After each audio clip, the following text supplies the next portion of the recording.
দুনিয়ায় জান্নাতের সুসংবাদ প্রাপ্ত সাহাবী আমার রাসূলের দ্বিতীয় খলিফা, যাকে দেখলে কাফিররা ভয় থরথর থরথর করে কাঁপত।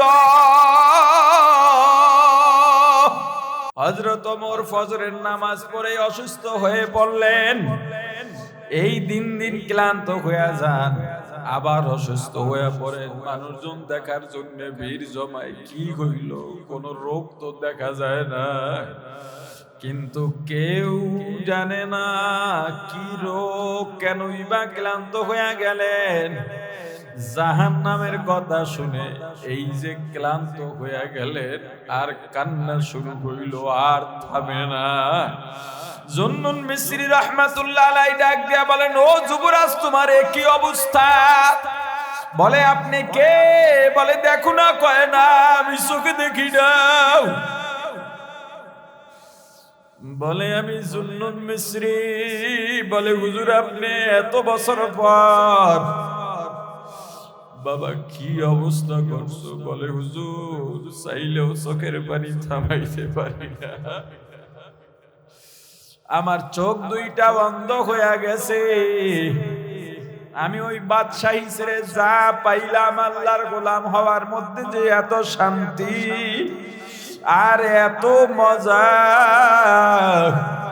যদি দুনিয়ার মানুষকে বুঝাইতে পারতাম, দুনিয়ার মানুষ দুনিয়া নিয়া বেকার আর থাকতো না। ওই বাদশাহীরা বাদশাহী শ্রী সব আল্লাহর গোলাম হয়ে যাইত। ওই ধনাঢ্যরা ধন সম্পদের লোভ ছেড়ে আমার আল্লাহর দিকে রুজু হয়ে যাইত। ক্ষমতাওয়ালারা ক্ষমতার মদনা ছেড়ে আমি আল্লাহ আমার আল্লাহর পাগল হয়ে যাইত। আমার জন্য দোয়া করেন, আমি যেন আমার আল্লাহকে নিয়ে দুনিয়ায় থাকতে পারি, আল্লাহকে নিয়ে কবরে যাইতে পারি, আমার আল্লাহকে নিয়ে হাসরের ময়দানে উঠতে পারি। ওরে আমার ভাই, কি হবে এই জিন্দেগির জানি না, কোন সময় ডাক এসে যাবে জানি না। আজরাইল কিন্তু চারপাশে ঘোরে, সাবধান সাবধান। এটা ভিতর থেকে, কল থেকে একটু অনুধাবন করার চেষ্টা করো। এই যে কথা বলি, এই যে চলি, এই যে আড্ডা, এর মাঝেই হঠাৎ করে আজরাইল আসবে, আসবে আসবে, কেউ ফিরাইতে পারবে না। আজরাইল যদি এসেই যায়, কেমন করব রে? আউলিয়ারা কারে উকবা ইখতিয়ার, জাহেলারা কারে দুনিয়া ইখতিয়ার।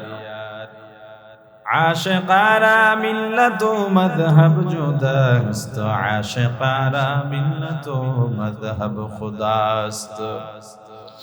মিয়ানে আশিক মাশুক রমজিস্ত, কিরামান কাতিবিন রাহম খবর নিস্ত।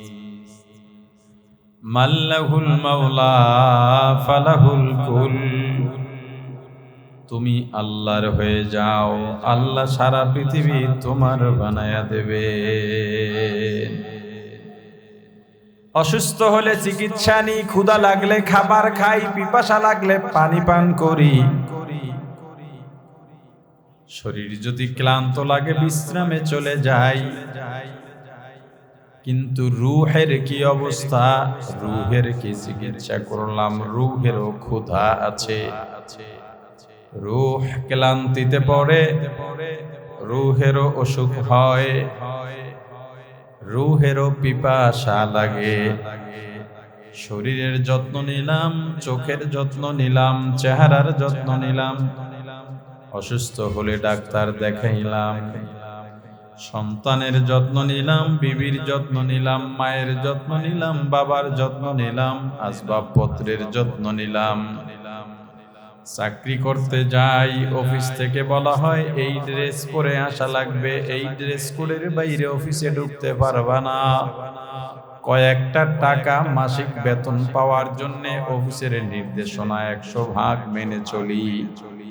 অথচ যেই রূহ, যেই আমি বলতে যার পরিচয়, সেই রূহের যেই নির্দেশনা আছে, নির্দেশনাও মানলাম না।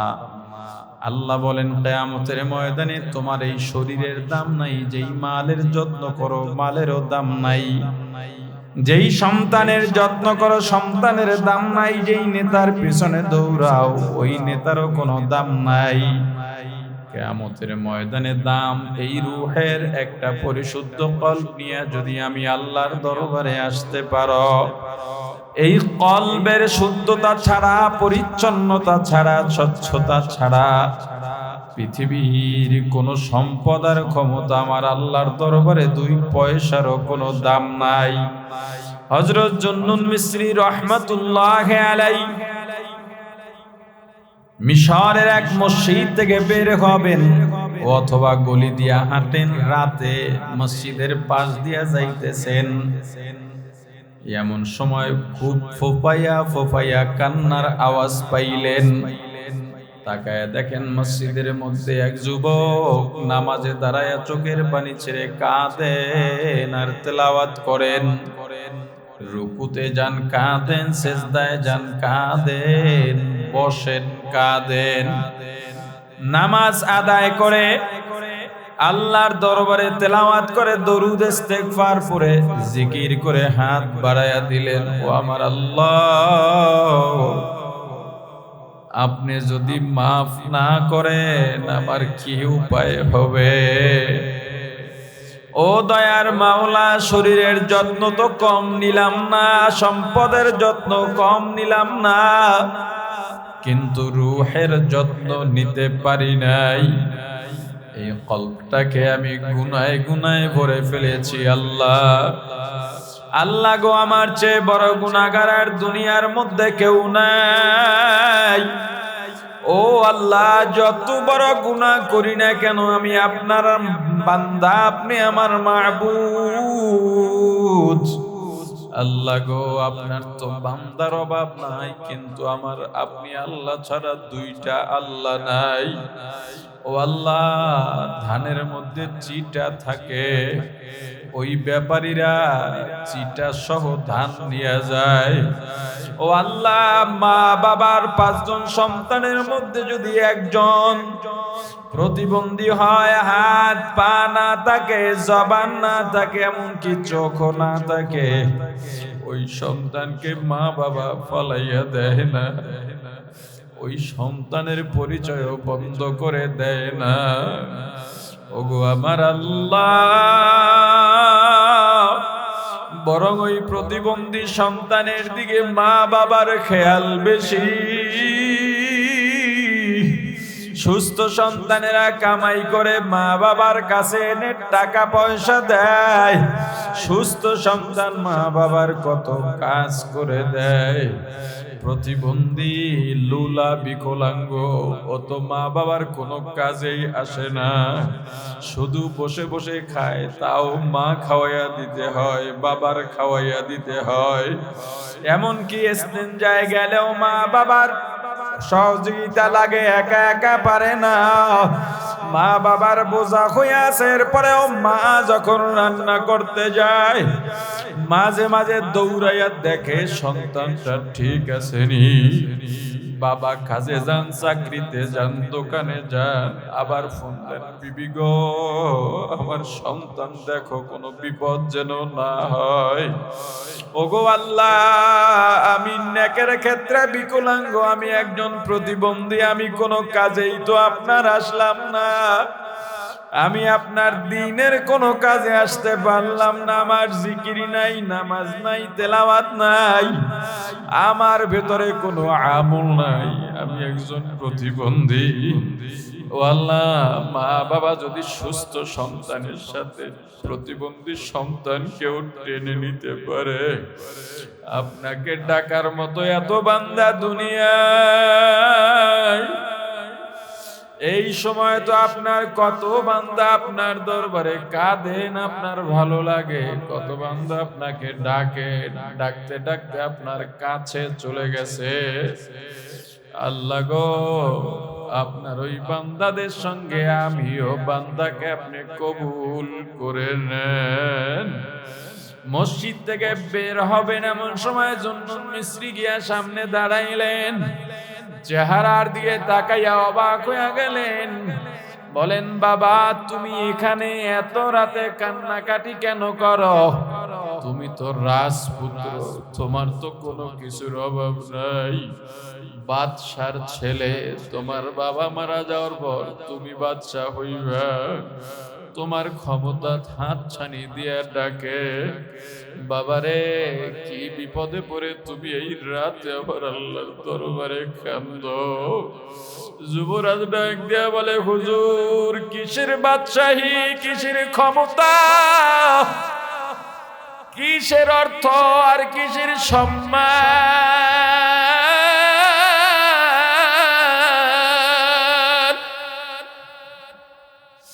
আল্লাহ তো বলেই দিয়েছেন, ইল্লা মান আতাল্লাহ,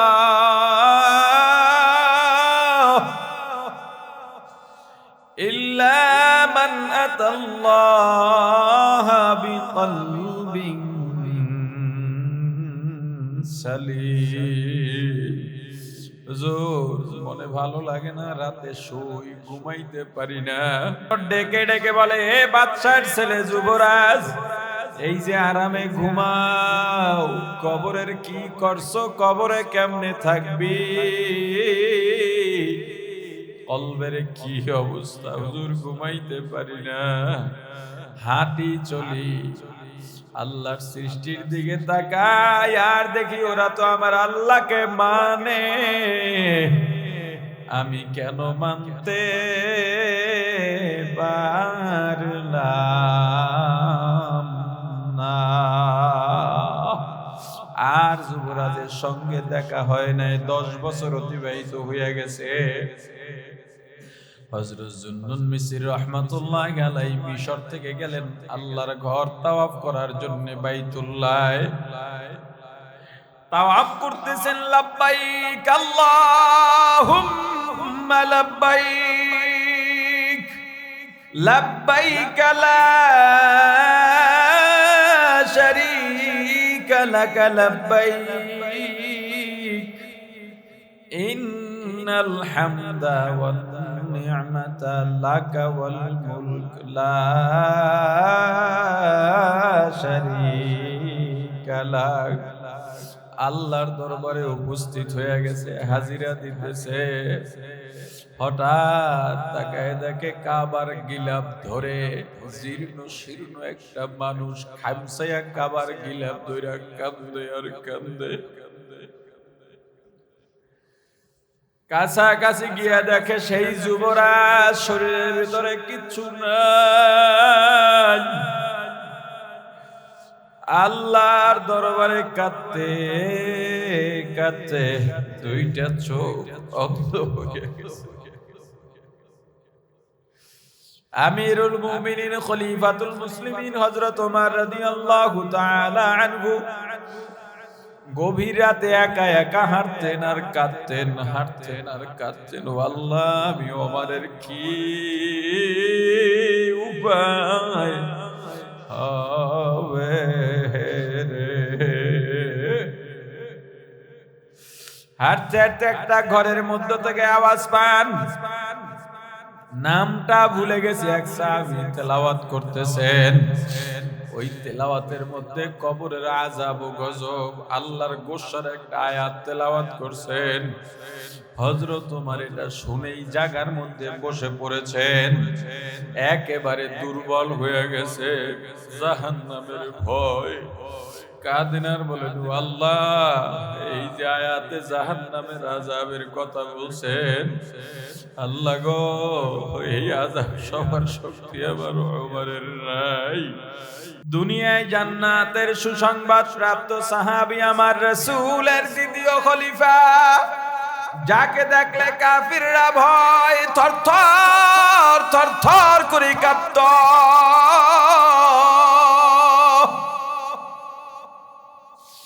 হযরত ওমর ফজরের নামাজ পড়ে অসুস্থ হয়ে পড়লেন। এই দিন দিন ক্লান্ত হয়ে যান, আবার অসুস্থ হয়ে পড়েন। মানুষজন দেখার জন্য ভিড় জমায়। কি হইল? কোন রোগ তো দেখা যায় না, কিন্তু কেউ জানে না কি রোগ, কেনই বা ক্লান্ত হয়ে গেলেন।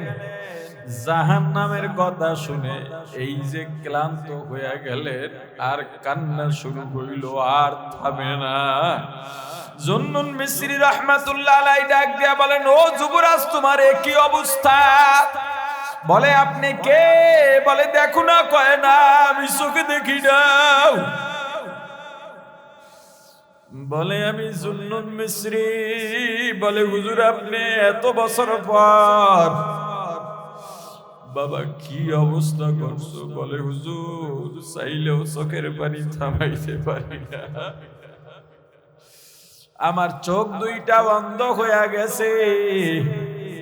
আমি ওই বাদশাহী ছেড়ে যা পাইলাম আল্লাহর গোলাম হওয়ার মধ্যে যে এত শান্তি আর এত মজা, যদি দুনিয়ার মানুষকে বুঝাইতে পারতাম, দুনিয়ার মানুষ দুনিয়া নিয়া বেকার আর থাকতো না।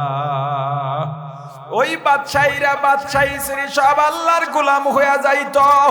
ওই ধনাঢ্যরা ধন সম্পদের লোভ ছেড়ে আমার আল্লাহর দিকে রুজু হয়ে যাইত। ক্ষমতাওয়ালারা ক্ষমতার মত্ত ছেড়ে আমি আল্লাহ আমার আল্লাহর পাগল হয়ে যাইত। আমার জন্য দোয়া করেন, আমি যেন আমার আল্লাহকে নিয়ে দুনিয়ায় থাকতে পারি, আল্লাহকে নিয়ে কবরে যাইতে পারি, আমার আল্লাহকে নিয়ে হাসরের ময়দানে উঠতে পারি। ওরে আমার ভাই, কি হবে এই জিন্দেগির জানি না, কোন সময় ডাক এসে যাবে জানি না। আজরাইল কিন্তু চারপাশে ঘোরে। সাবধান সাবধান, এটা ভিতর থেকে কল থেকে একটু অনুধাবন করার চেষ্টা করো। এই যে কথা বলি, এই যে চলি, এই যে আড্ডা, এর মাঝেই হঠাৎ করে আজরাইল আসবে আসবে আসবে, কেউ ফিরাইতে পারবে না। আজরাইল যদি এসেই যায়, কেমন করব রে? ওরে ভোলা মন, আর কত ভুলে থাকবি বল? মনকে বুঝা ওরে মন, এই দুনিয়ায় থাকতে পারবো না। ওই কলকে আমার শুদ্ধ বানানোই লাগবে। জুহাইল ইবনে জিয়াদ রাহমাতুল্লাহ আলাইহি এক সময় বড় ডাকাত ছিলেন। তার ছেলে এত বেশি পরহেজগার, এত ভদ্র, এত মুত্তাকি, জাহান্নামের কথা শুনতে পারতো না। নামাজে দাঁড়াইয়া লম্বা তেলাওয়াত করতে পারতো না, বেহুশ হয়ে যাইতো, চিৎকার দিয়া পড়ে যাইতো। একবার জুহাইল রাহমাতুল্লাহ আলাইহি, জুহাইল ইবনে জিয়াদ রাহমাতুল্লাহ আলাইহি নিজের সন্তানকে নিয়ে মদিনার পথে রওনা দিয়েছেন। পথে নামাজের ওয়াক্ত হয়, ইমামতি ইচ্ছা করে জুহাইল ইবনে জিয়াদ দাঁড়ায়া যান, কারণ তিনি জানেন অন্য ইমাম গেলে কেরাত যদি লম্বা হয়, কলিজার টুকরা সন্তান আল্লাহর দিদারে চলে যাবে। একবার এক নামাজে হযরত জুহাইল ইবনে জিয়াদ রাহমাতুল্লাহ আলাইহি চিন্তা করলেন, ছোট কেরাত পড়ি। এই ছোট কেরাত চিন্তা করে প্রথম রাকাতে পড়লেন, আল কারিআতু মাল কারিআহ ওয়া মা আদরাকা মাল কারিআহ ইয়াউমা ইয়াকুনুন নাসু কাল ফারাশিল মাবসুস।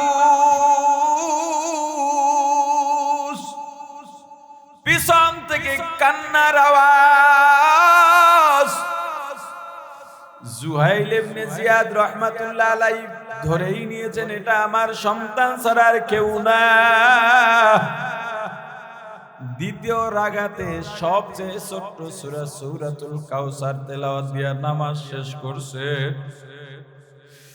নামাজের পরে সন্তান বাবার কাছে গেছে, ও বাবা, বাবারে আমার শরীরটা ক্লান্ত হয়ে গেছে, বাবা কোন দিন মারা যাব তাও তো জানি না, এখনই মারা যাইতে পারি, কিন্তু তুমি যে তেলাওয়াত করলা, যে সূরা তেলাওয়াত করলা,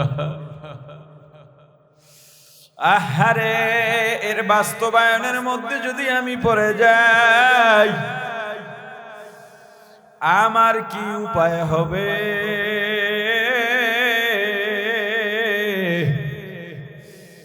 বাবা ডেকে বলে, সন্তান চিন্তা করো না, আমি দোয়া করি তোমার জন্য, তোমাকে আল্লাহ কবুল করবেন, তোমার কলবটা শুধু শুদ্ধ থাকলেই হবে। যদি মুত্তাকি হতে পারো, পরহেজগার হতে পারো। আল্লাহর কোরআনের আয়াত শুনায়া দিলেন, আম্মা মান খাফা মাকামা রাব্বি ওয়া নাহান নাফসা আনিল হাওয়া ফা ইন্নাল জান্নাতা হিয়াল মাওয়া। বাবারে তোর কলবে যদি আল্লাহর ভয় থাকে, ওই ভয় ওই তাকওয়া যদি থাকে, আর যদি পরহেজগার হতে পারো, আল্লাহ ঘোষণা করেছেন তোর জন্য ঠিকানা হবে জান্নাত। জান্নাতের কথা বলতেই সন্তান আবার একটা চিৎকার দিয়া বাবার কোলে লুটে পড়ছে, ডাক দিয়া বলে, বাবা বিদায় দাও, আমার চোখের পর্দা খুলে গেছে। ওই যে দেখা যায় কারা যেন সবুজ রঙের পোশাক পরে উপটৌকনের কাপড় নিয়ে আমার সামনে হাজির হয়ে গেছে, আমাকে ডাকতেছে, হে শান্ত হৃদয়, শান্তভাবে আস্তে আস্তে বের হও, চলো আল্লাহর দিদারের যে অপেক্ষায় ছিলা, আল্লাহর দিদারে যাইবা। বাবার কোলে শুয়ে বলতে বলতে আল্লাহর বান্দা আর দুনিয়ার মধ্যে নাই। ওরে আমার ভাই, এই শরীরের যত্ন তো কম করলাম না, যত্ন করো, মানা নাই, বাধা নাই, নিষেধ নাই। দুনিয়ার যত্ন করবা তাতেও বাধা নাই, বিবি সন্তানের যত্ন করবা তাতেও বাধা নাই। ওরে ভাই, আমার অসুস্থ হলে চিকিৎসা নেওয়া বাধা নাই, কিন্তু আমার কলব যে প্রতিবন্ধী হয়ে আছে, আমার কলবের হাত ভাঙা, পা ভাঙা, আমার কলব কথা বলতে পারে না, কানে শোনে না, আবার কলবের চেহারাটা গুনায় গুনায় মলিন হয়ে রইছে। এই কলবের যত্ন কি করবা না? এই গুনাহ দিয়া কলবটারে এমন বানাইলাম, এই কলব নিয়া যদি মারা যায়, দুনিয়া থেকে বিদায় নিয়ে যায়, জাহান্নাম ছাড়া